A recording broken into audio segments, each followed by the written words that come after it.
Can you tell which of these children was not born free? Can you tell which of these children was not born equal?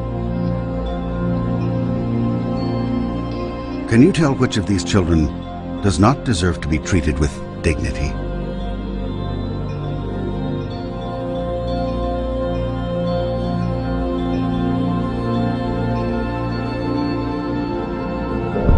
We can't either.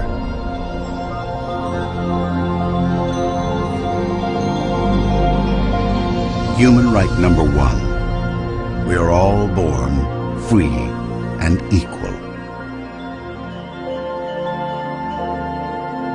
What are human rights? Find out at youthforhumanrights.org.